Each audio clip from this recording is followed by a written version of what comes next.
Hello नमस्कार दोस्तों। एक औरत होती है दोस्तों, अभी नई नई शादी होती है और साथ में रहने की कई कस्में खाती हैं, 7 जन्मों की कस्में खाते हैं और दोनों एक दूसरे से बहुत प्यार करते हैं दोस्तों। लेकिन एक दिन दोस्तों ऐसा होता है कि औरत जो है उसे कुछ नशीला पदार्थ खिला के जो है, नशे की गोली खिला के जो है उसके जो है 8 टुकड़े कर डालती है छोटे छोटे। और करने के बाद जो है उसके साथ बड़े सुकून से जो है 2 दिन आराम से सोती है। लगता है उसके साथ कोई हो कुछ हुआ ही नहीं है।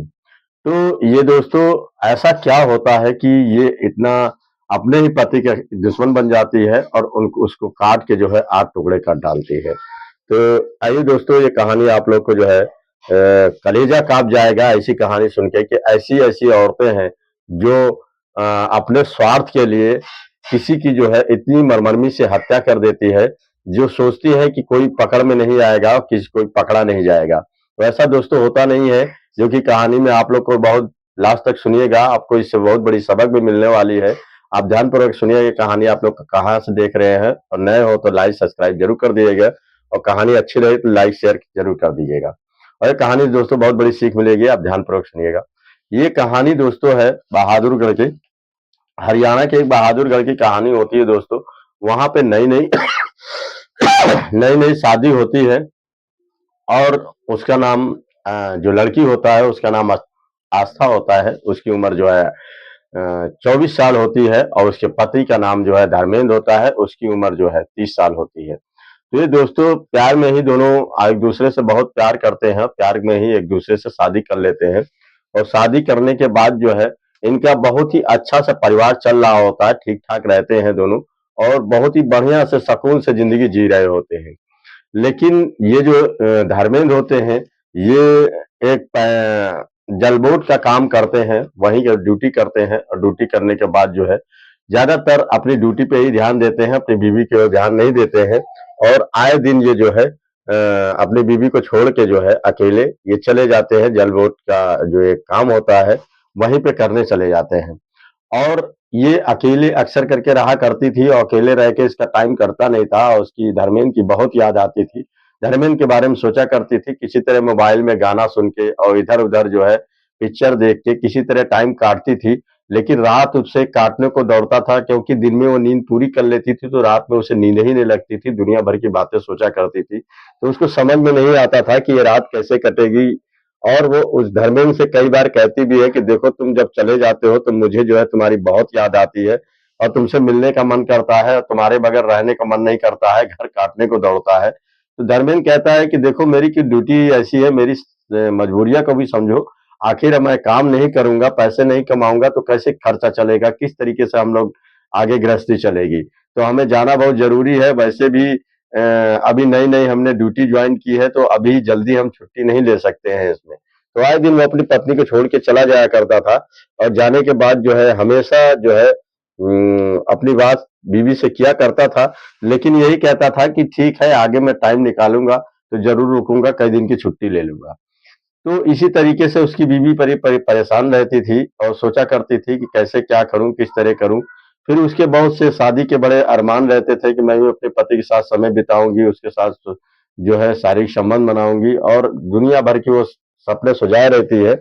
लेकिन दोस्तों वो हो नहीं पाता है। फिर वो एक दिन उसी के पड़ोस में ही एक जो है आंसू नाम का लड़का होता है, वो 25 साल का होता है, वो बहुत ही बिगड़ैल किस्म का लड़का होता है और ज्यादातर जो है वो सेक्सुअल बातें करता है, हंसी मजाक करता है। इसी तरीके से एक दिन जो है इसकी मुलाकात आस्था से हो जाती है और आस्था जब मिलती है तो उससे जो हंसी मजाक करता है उसकी बातें बहुत अच्छी लगती है। वो कहती है कि तुम बहुत ही अच्छी बातें करते हो। फिर एक दूसरे से ये लोग नंबर ले लेते हैं, एक दूसरे पे फोन पे बातें किया करते हैं और फोन पे ज्यादातर अश्लील बातें किया करते थे। तो एक दिन वो कहती है कि देखो जब तुम इतनी बातें कर देते हो तो तुम्हें तुमसे मिलने का बहुत मन करता है, तुम मेरे घर ही चला आया करो ना। तो इस पर जो है आंसू कहता है ठीक है, मैं तुम्हारे घर आऊंगा तो तुम्हारे पति को दिक्कत हुई। तो कहती है कि वो आएगा तब ना, वो तो आता ही नहीं है। ये 15-15 दिन, महीना महीना भर आता ही नहीं है। मैं अकेले रहती हूँ, मेरा टाइम भी नहीं करता है और तुमसे बात करके मेरा टाइम भी कट रहा है। तो इससे आंसू जो है तुरंत उसके घर आ जाता है और आने के बाद उससे प्यार भरी बातें करने लगता है और प्यार भरी बातें करने लगता है तो उससे बातें करते करते फिर खाना पीना खा के जो है शाम हो जाती है। फिर ये दोनों वो कहती है कि अब तुम यहीं रुक जाओ, कहाँ जाओगे रात में, और फिर हम लोग भी साथ ही में रहेंगे। फिर एक दूसरे से वो शारीरिक संबंध बन जाते हैं, और बनने के बाद काफी देर शारीरिक संबंध बनाने के बाद फिर वो आंसू जो है सुबह जो है थक के सो जाता है, और जब काफी देर हो जाती है तो उठने के बाद तुरंत चला जाता है, कहता है कोई देख लेगा तो बड़ी बदनामी होगी, और ऐसा हम लोग को करना नहीं चाहिए कोई जान पाए। तो इससे कहती है कि तुम्हारी बहुत याद आती है और तुम दिन में भी चला आया करो। तो इससे जो है इन लोगों का शारीरिक संबंध बन जाता है और एक दूसरे से प्यार भी करने लगते हैं, और वो इसके बगैर रह नहीं पाती है, हमेशा मचलने लगती है, सोचती है कि काश वो मेरे पास ही रहता तो ज्यादा अच्छा रहता। तो ये आंसू से जो है प्यार मोहब्बत की बातें कर रही रही होती है, और फिर ये एक दूसरे से शारीरिक संबंध बनाने लगते हैं। और जब वो आंसू एक दिन बात नहीं करता है तो उसके लिए तड़पने लगती है, और एक दूसरे से प्यार करने वाली बात कहती है अब किससे करूं, और शारीरिक संबंध ऐसे बन जाते हैं कि वो उसके बगैर रह नहीं पाती है। तो एक दिन दोस्तों क्या होता है कि उसका पति जो है आता है, आने के बाद जो है आस्था से पूछता है कि क्या हाल चाल है, तुम्हें कैसा लग रहा था और तुम कैसी हो। तो वो कहती है कुछ ठीक मन से बोलती नहीं है। तो वो कहता है क्या कोई दूसरे से मन दिल लगा लिया क्या। तो इस पे वो हंस के बोलती है कि दूसरा कोई मिलेगा तभी तो दिल लगाऊंगी, तुम तो मेरे पास आते ही नहीं हो, मुझे लेके नहीं जाते हो, मेरे से बात नहीं करते हो। तो कहता है क्या बताओ, मजबूरियां हैं। आज मुझे ड्यूटी पे ज्यादा छुट्टी नहीं मिली है, आज मुझे रात में 12 बजे ही निकलना पड़ेगा, और मैं ड्यूटी पे जा रहा हूँ, तो तुम अपना ख्याल रखना। इस पे जो है वो बड़ी खुश हो जाती है कि अब तो मेरा पति जा रहा है। तो वो क्या करती है कि कहती है ठीक है आप जाओ और आराम से अपनी ड्यूटी करो। फिर वो क्या करता है कि अपना कपड़ा वपड़ा पैक करता है और वहां से ड्यूटी के लिए निकल जाता है। और जब ड्यूटी दोस्तों चला जाता है, बस तुरंत ये आस्था फोन लगाती है और अपने जो आंसू होता है उसको बुला लेती है, कहती है जल्दी आ जाओ, तुम्हारी जो है तुम्हारी मैं राह देख रही हूँ, जल्दी आना। तो जल्दी से आ जाता है, और आने के बाद ये दोनों एक दूसरे से शारीरिक संबंध बनाने लगते हैं। वही 12:30 बजे 1 बजे की बात होती है। तब तक इसका पति क्या करता है कि लौट के उसको कुछ सामान भूल जाता है, वो वापस घर आता है और दरवाजा खटखटाता है तो ये खोलती नहीं है, और जब खोलती नहीं है तो वो उसके पास एक चाबी रहती है, उसके पास भी वो बाहर से अंदर हाथ लगा के दरवाजा खोल लेता है। खोलने के बाद जैसे ही अंदर घुसता है, देखता है अपनी पत्नी को आंसू के साथ, तो वो एकदम से आग बबूला हो जाता है और गुस्से के मारे जो है अपनी पत्नी को 2-3 थप्पड़ कस के जड़ देता है और कहता है कि मेरे ना रहने पे तुम इसके साथ यही सब सारी संबंध बना रही हो, इसी तरह गुलछर्रे उड़ा रही हो और मुझसे ठीक से बात भी नहीं कर रही हो। इस पे फिर वो मारने पीटने लगता है, और तुरंत वहां से आंसू मौका देखकर वहां से भाग जाता है। उसके बाद जो है ये उस कुछ बोलता नहीं है, कुछ देर बाद उसका दिमाग ठंडा होता है तो वो कहता है चलो अब ये दोबारा गलती मत करना। फिर रुक जाता है, फिर वो जाता नहीं है। फिर दूसरे दिन जो है इसके दिमाग में यही बात चल रही होती है कि मुझे किसी तरीके से अपने पति के जो है यहाँ से ठिकाने लगाना है। फिर उसके मन में ये बात पकने लगती है कि मुझे अपने पति को जो है इस रास्ते से हटाना है, तभी हम लोग प्यार कर पाएंगे, आंसू से मिल पाऊंगी। ये मुझे लगता है कि अब मुझे ये चैन से रहने नहीं देगा। उसकी प्लानिंग चल रही होती है। फिर वो एक दिन क्या करती है कि 5-6 दवाइयाँ जो है उसके पास रखी रहती है नींद की, और वो क्या करती है सबको जो है कूट पीस के जो है उसके खाने में मिला देती है अपने पति के, और पति जैसे ही उसके खाना खाता है तो उसके दिमाग में एकाएक जो है दर्द होने लगता है और वो लेट जाता है, और लेटने के बाद फिर जो है उसे नींद आ जाती है, गहरी नींद आ जाती है, उस शुद्ध बुद्ध खो देता है। उसके बाद ये क्या करती है कि उसको जो है एक बगल में जो है कुल्हाड़ी रखी रहती है, कुल्हाड़ी से ही उसकी जो है गर्दन काट देती है, और काटने के बाद जो है वो उसको जो है वहीं पे जो है एक बांका रहता है, बांका से भी कई टुकड़े कर देती है, और टुकड़े करने के बाद जो है वहीं पे आराम से लेटी रहती है, टीवी देखती है और वहीं पे सो जाती है। और ये बात जो है अपने जो उसका जो दोस्त होता है, आंसू होता है, उससे भी नहीं बताती है। इसी तरीके से खाना पीना खा के वो लेटती है और टीवी देखती है, लेकिन 2 दिन तक अपने पति के साथ ऐसे ही रहती है, किसी को पता नहीं चलता है और बाहर भी नहीं निकलती है। फिर दूसरे दिन वो सोचने लगती है कि अगर इस तरीके से मैं अपने पति के साथ रहूंगी तो बड़ी दिक्कत होगी, और इसकी जो लाश से बदबू आने लगेगी तो बहुत ही खराब हो जाएगा। तो ऐसा करती हूँ कि इसको किसी तरीके से ठिकाना लगाना पड़ेगा, और मैं अकेले इसे ठिकाना नहीं लगा पाऊंगी, लगता है मुझे आंसू की मदद लेनी पड़ेगी।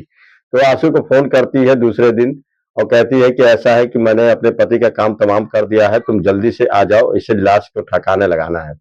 तो आंसू तुरंत आ जाता है। आने के बाद ये लोग क्या करते हैं कि एक कहती है कि वहीं से कुछ आरी-वारी ले आना और इसके जो है एक-एक छोटे-छोटे टुकड़े काटा जाएगा, काट के इसको बोरे में भरेंगे तभी जो है इसको कहीं फेंकते बनेगा।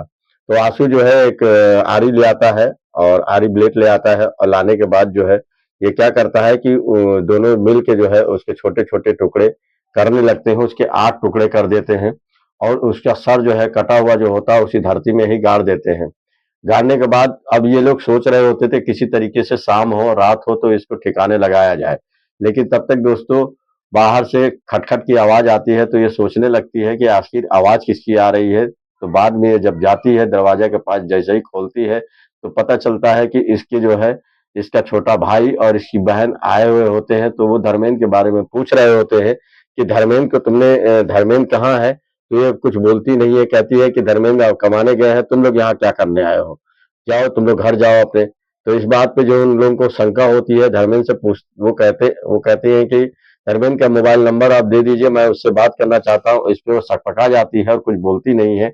इस बात पे उसका छोटा भाई समझ जाता है कोई मामला गड़बड़ है। वो लोग धक्के देके अंदर घर में घुस जाते हैं और आने के बाद जब देखते हैं तो उनके जो है पैरों तले जमीन खिसक जाती है। वो रोने चिल्लाने लगते हैं, बिलखने लगते हैं। तब गाँव के आस-पास के और लोग भी आ जाते हैं और वो देखते हैं तो बिल्कुल घबरा जाते हैं और घबराने के बाद जो है तुरंत जो है पुलिस को फ़ोन करते हैं। पुलिस आती है, तफ्तीश करती है और देखती है तो इनको जो है इनकी जो आस्था होती है उसको पकड़ लेती है। पकड़ लेने के बाद उससे पूछती है कि आखिर तुमने ये सब क्यों किया और आखिर ऐसा ऐसा क्या ज़रूरत पड़ गई तुमको ये सब करने की?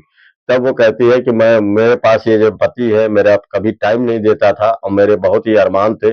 मेरी जो है मुझको जो है प्यार आँसू से हो गया था और ये मुझे आकस्मिक तुरंत जो है हम लोग शारीरिक संबंध बनाए थे और ये हमें देख लिया और देखने के बाद हमें बहुत ही मारा-पीटा। इससे मैं परेशान हो गई और मैंने सोचा कि जो है क्यों ना इसे रास्ते से हटा दिया जाए क्योंकि न रहेगा बाँस न बजेगी बाँसुरी क्योंकि जो है ये अगर रहेगा तो हम लोग को मिलने नहीं देगा और हम दोनों मिलकर जो है इसका जो है बॉडी को जो है 8 टुकड़े में काटी हूँ और काटने के बाद जो है इसे बाहर फेंकने की ही सोच रही थी किसी तालाब-वालाब में कि मछलियाँ खा जाएँगी। लेकिन जो है फिर बाद में तब तक इसके भाई आ गए और वो लोग जो है आके शोर मचा दिया फिर अगल-बगल के लोग भी आ गए। इससे जो है अब मेरी कुछ चल नहीं पाई और इससे बहुत ही मैं अ, दिक्कत में हूँ और आप इसी वजह से मैंने ये काम किया था। तो इस पे पुलिस जो है तुरंत जो है इन सख्ते में आती है, इन दोनों के खिलाफ चार्जशीट बनाती है, इन दोनों को जेल भेज देती है। बहरहाल ये जो जेल के हवालात में अपना जो है समय काट रहे होते हैं, इनकी जो उम्र कैद की सज़ा भी हो जाती है और इसी तरीके से दोस्तों सबसे बड़ी बात है कि कमेंट में आप लोग ज़रूर बताइएगा कि इसमें गलती किसकी है। इसमें गलती कहीं तक तो धर्मेंद्र की भी कुछ बहुत है क्योंकि जो है धर्मेंद्र अगर इसको समय देता, तो ये ना आंसू से मिल पाती, ना बात कर पाती, ना इससे कोई संबंध बन पाता, ना आगे कोई बातें होती। इस तरीके से वो दूसरे रास्ते पे चली गई और उसने ये इतना बड़ा वारदात कर डाला। तो दोस्तों सबसे बड़ी बात तो यही है कि आप लोग से भी यही कहना है कि पत्नी को कभी भी अकेला मत छोड़िए। अकेला छोड़ने के बाद तरह-तरह की बातें और घटनाएँ होती हैं इस तरीके के, तो ऐसी घटनाएँ ना हो। आप लोग सब ये कहानी सुनाने का मकसद हमें आप लोग के दिल को ठेस पहुँचाना नहीं था, बल्कि आप लोग को सतर्क करना था कि इस तरीके की घटनाएँ हो जाती हैं दोस्तों और आप लोग सतर्क रहिए और इससे दूर रहिए ऐसे और अपने पत्नी को जो है पूरा टाइम दीजिए।